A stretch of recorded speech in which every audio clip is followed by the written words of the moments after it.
Hello everybody, my name is Light of Hand, and today I'll be taking a look at Shadows of Brimstone's enemy pack, the Sand Kraken. Okay guys, I hope you're all having a good day. Mine's not been too bad, my hip's healing a lot nicer at this minute, so that's all good. Let's start off by reading a little bit of fluff about this enemy. Tunneling through the rock and sand and time, these ancient and massive creatures lay dormant beneath the surface of the world for millennia. Earthquake rocks the ground and mountains tremble as the most massive of these beasts stir in their timeless slumber, waiting to awaken, rumbling to the surface to feed their eternal hunger. When a sand kraken re-emerges from the deep, breaking through the surface like the tip of a horrifying iceberg, the vast majority of the beastly body remains wriggling and crawling through the ocean of rock below. Okay. Alright guys, well hopefully that was a little bit interesting for you there. Now I'm going to turn the light on behind me for a second, and we're going to take a look at the model. Now the model itself, for a big enemy, you know, extra large, I can understand with the stand size, and as I say, most of it is actually in the ground. I do like the look of the model though. My only worry is these little bits at the front, the tentacles. Until I get round to actually using it, I'm not sure if they're going to be a hindrance to placing models on tile squares. But that said, that is a beautiful looking model. A little bit of filler obviously down the side. I wish, again this is plastic, I prefer plastic over most other materials if I'm honest when it comes to miniatures nowadays. I think it's a really good sort of, I don't know, I'm trying to get so you can see the end pieces, so you can sort of see like the little mouths on them. Once it focuses, let's come out just a little, yeah. You can sort of see the mouths and so on. Okay, also with this pack, I might have to turn the light off behind me guys just because of the glare. You can see there's some tokens. Now we'll find out what these tokens mean in a second. Oh, obviously spitting acid, that makes sense, you know, smash and bite and so on. Obviously mean different attacks, which we'll find out about in a second. You only get 3 threat cards, which are epic. 3. If you've got 1 for if you just fancy putting into a random epic deck if you want. Myself, I mix everything, so every monster, unless I'm level 1, then I won't put this one in there because it's a massive creature. You also get 1 for the Blasted Wastes, and another 1 for the Blasted Wastes if you want to do a theme. But you get a Sand Kraken plus a threat card. Now that scares me a bit, but I haven't got up against this creature yet. I only built him a little while ago. Also within the pack, I forgot to show a minute ago, you get this lovely guide on the back on how to paint the model. Again, I think it's a very good job whoever's done that. Me, if I'm probably going to be doing anything, that's as far as I would get, and I wouldn't even be anywhere near as good. You also get this mission in the inside. I'm not going to show too much of that. Where it's attack zones and how far they are, which is kind of scary in itself. But I want to point something else out as well, guys, here. Where you've got some massive other monsters, you've got the burrower, sorry. That's huge. Now if you compare the 2 of them next to each other, let me turn the light on behind me for a second so you can, let's move these over this way for a second. That doesn't look like, they're both extra large enemies. Again, as I said, most of that's still underneath the ground. But then saying that, until I use it, I don't know. I've not even got around to using this guy yet in one of my campaigns. The card never seems to come out, even though it is in there. I could have... Actually, let's show you another very large enemy as well. Sort of like in comparison. So you can see there's a bit of a difference, even though they're technically meant to be the sort of same size of enemy. I actually believe that one of the just extra large enemies is about the same size. Yeah, it's the Hell Harbinger, I think it is, from the Swamps. is bigger as well. But that said, I'll take nothing away from the actual model. Alright, you get, instead of getting the smaller cards, you get this very large A4, which I actually quite like, if I'm honest. Okay, Sand Kraken, beast, massive. You can, as you can sort of see there, guys, the red area is its attack areas. The slightly darker areas at the side are where the eyes are meant to be, and the rest is, oh, that's clever of me, and the rest is where the sort of stand is. As you can see, it says size, extra large. Again, the model's size I don't think represents that completely compared to the others, but it has got a larger base though. The initiative is D6, and this is rolled at the beginning of each turn, as you can sort of see just there, I hope, at the start of each turn. Okay, so we make our way further down. It moves at 10, so it's sliding. If I can turn the light on behind me, and as long as I don't get, yeah, that's not too bad.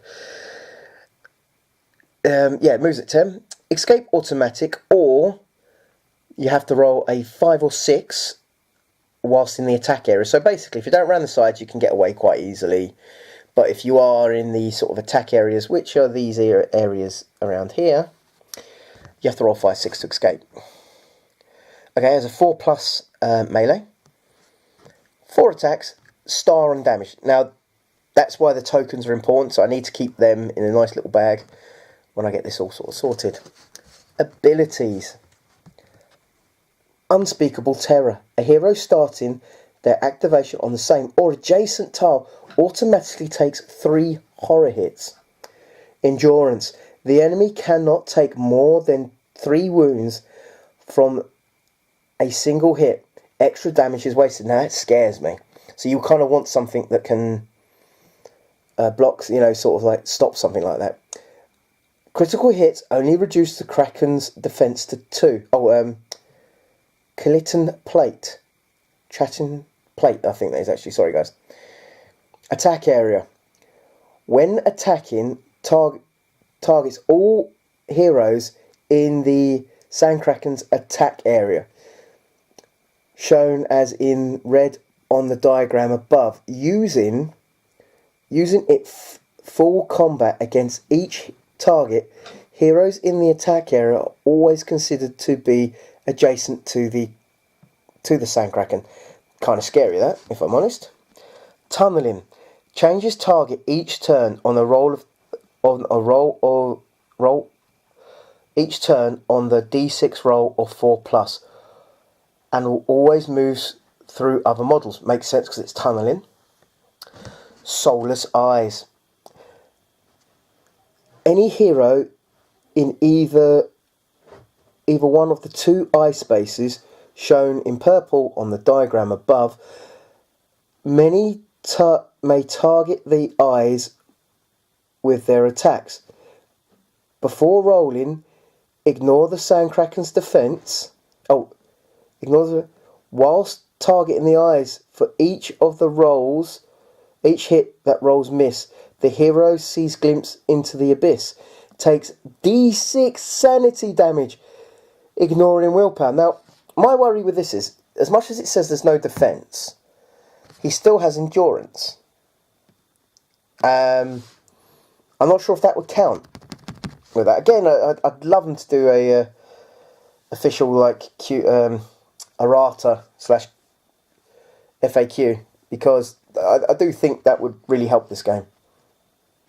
Okay, it has tentacled mouths. For each hit done to a hero, draw a random Kraken attack marker to determine the effect. Unless noted otherwise, heroes get damage to prevent the effects. Okay, so these are the different tokens that you saw before. Bite is the special dice, you know, like the 3, 4, 5, 6. I keep forgetting what that dice is called, of damage if it hits. Ignores defense, D6 damage is smash. Spit acid, D8 damage, ignores armor. Then roll a D6 for each armor item and discard on a roll of 1. Now that's just horrid, because armor's not easy to come by for a start. Well, no, it's not too hard once you start getting money. I suppose there's some town bits you can do and so on, but yeah, that's kind of scary. Entangled, ignore defense, no damage. Stays on hero until they move away. Whilst entangled, hero is -1 defense. Rolls and further entangle hits do 2d6 damage, ignoring defense. So a level 2 hero could technically be killed if you didn't get a bonus. Like, say Saloon Girl, let's say she's a level 2, she did get a small bonus, and then she gets crushed. That really is scary. Also, guys, it has 4 defense. It also has 20 health, plus 10 per hero. So in my campaign, that would be an extra 40, so that would be 60.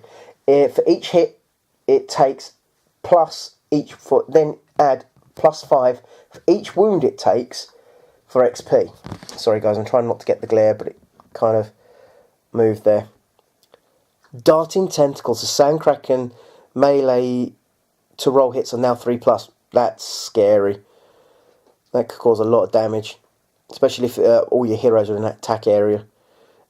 Ancient. Sand Krakens is +5 more health per hero and gains the keyword ancient. Now, that's again kind of scary. Shifting Sands. The Sand Kraken now rolls D8 for initiative and heroes targeting the eyes remain 1 higher to their hit rolls. Okay, so basically, if you needed the 4+, you'd have to roll 5. If you needed 5, you need a 6, and so on. Extra Tentacle Mouse, +2 more combat. Shrieks, add 1 combat. Add 3 shriek markers to the Kraken's attack pool. Shriek, no damage roll to prevent. Oh, no defense roll to prevent a shriek itself. Causes D6 hits. D6 hits that do damage equal to the. Oh my god! So sorry. So you roll a D6, and let's say they're level 2. That could be 3 hits at 6. That'd be 6 wounds. My god. Equal to the target's level. Normal defense applies. Okay, wait a minute. So it says no defense roll to prevent a shriek. Oh, to prevent. But defense still applies. Okay, that's a little confusing for me because... Sorry about this, guys. I'm going to point this out. Shriek markers added to the pack pool. No defense roll to prevent the shriek itself. Causes the... Oh, so basically you can't stop the shriek itself, but you then roll d6 for the hits, but then you will roll for defense as normal. Well, at least armor counts against that as well. The Eye, the Abyss. Okay, +1 combat. Add the 3 Abyss markers to the Kraken's attack pool. Abyss. No defense roll to prevent the Abyss itself. The hero must make a Spirit 6 test. For each 6 rolled, they gain 50. Wow, so you got to roll 6s anyway, right? And so some people don't have very high spirit, but you get extra XP for each time you roll a 6. For each fail, though, or that the horror hits, does 3 sanity damage. Willpower allied for each one. Also does 1 corruption point. So you can get corruption points from this as well. Okay, guys, now let's have a look on the other side. Again, it's similar. The attack zone's the same. It now gets a special dice. I'll have to angle this a bit. It's over here. It still moves at 10. The escapes are still the same. Melee's been for 3+. Combat is 6. Now let's have a look at the abilities here. Unspeakable Terror is now 4. Endurance is still the same. Plating, I think I've got that wrong, but sorry if I have, is still the same. Area of attack, still the same. Tunneling is still the same. Let's have a look at the eye. Yeah, the soulless eyes is still the same, but let's see what may have changed with the actual mouth attacks. So, biting is a special dice with +2. Smash is ignore defense and +2, a d6 +2. That's scary. Acid attack ignores, okay, 2d6 ignores any armor. Then roll d6 and discard the armor of 1 or 2. So let's say you were lucky enough to find the outlaw armor, which I think is a very powerful piece to find, especially at the beginning of the game. And then you come across this, and let's say you roll 1. You're going to be really peeved. Hopefully not peeved enough to stop playing, but you're not going to be happy. Ignore defense, no damage. Entangled, it's basically still the same, except for now, if you get another entangled token against you, it's 2 with a special dice. Okay, its defense is still 4. Yep, still 4. But now it's plus 40 health, sorry, it's 40 health, plus 15 per hero, but each hit is worth 25 XP, plus 5 for each wound. So if you hit it and don't wound it, you wouldn't get any XP, guys. But if you hit it and cause wounds, you plus 5 for each wound. Okay, so let's come over here. Squeeze, sorry. Entangled heroes now take d6 wounds, ignoring defense at the start of each turn. That's not good. Ancient's still the same as the other side. Shifting Sands. Let's have a look. Sorry, Shifting Sands. Okay, so Shifting Sands. There is a difference to this one now. Shifting Sands is it still gets a D8, but plus 2 to its initiative. And the heroes targeting the eyes. Again, yeah, that's still the same. Tentacle mouths with human heads. Plus 2 combat. Each hit causes a horror hit. Makes sense, especially if they're like, you know, that would freak the living hell out of me. Very Cthulhu, if I think. That's one of the other reasons why I like this game. It kind of reminds me of like Cthulhu / The Warp and so on. Sorry if I brought up a Warhammer reference there, guys. Shriek, add the 3 d6 tokens. D causes d6 equal to the, yeah, that one's still the same. Actually, it looks like they're both still, the last bits are still the same. Except for, instead of plus 1, they do plus 2. But the stuff, but straight away, that does scare me, because this here, you know, you get Shriek, and let's say you're level, I think it's 4 or 5 you meet these guys for the first time. I think it's 4, actually. I mean, let's work out. No, it's 5, level 5. You know, it's kind of scary, but I've never had a hero get to level 5, so I can't really say. Okay, guys, well, that's the Sand Kraken. I am going to be doing a gameplay video as soon as I can. Unfortunately, I've had to do these videos quite late at this minute. One, because of fireworks that's been going off in the area. Still getting some go off here and there. I do want to continue I want to do the third group. I still need to come up with a name, so I apologise for anyone who's actually come along and given some information what the names they think. I'm trying to be a little bit more original. I don't want to use, like, people already like Billy the Kids. I don't want to use names like that. Also, I will be hopefully doing the unboxing for what I did in my last video, not my last video, the video before that, I believe, which was the, remember, Conflict 47. I will be doing an unboxing for the voting for that. I also want to ask you guys a question. I've got a few other games that are solo play as well. Would you like me to stop maybe doing some other games, not just Shadows of Brimstone, but 1 or 2 others? I do have Kingdom of Death. I do plan on doing that at some point, but not at this minute. Alright guys, well, I hope you've enjoyed this video. I've actually enjoyed doing this. I also have to say, looking forward to going up against Sand Kraken at some point. Might have to just do the mission that's in the booklet. I hopefully we're going to be continuing my campaign with one of my friends at some point. There's another friend of mine I would love to continue the campaign, but we haven't played for a few months, unfortunately. Oh, you know, you never know. Might continue it at some point. Anyway, guys, I hope you're having a good day. Again, as I said, my hip's getting a lot better. I'm hopefully going to be back at work soon. That's all good for me, if I'm honest. And yeah. So, if you like this video, please click like. If you'd like to subscribe, please do. If you'd like to leave a comment, please do. Also, guys, I wish you all hope you're all having a good day and a good night. And hopefully soon, you will see a Shadows of Brimstone gameplay video. I want to continue my Darkest Dungeon videos, but every time Windows is about to do an update, it won't let me record. I can't seem to use Share, which is the one I normally use. I end up using the Windows recording. So that will be continuing, and hopefully soon as well for that, because I can do that in the daytime. And anyway, guys, good night.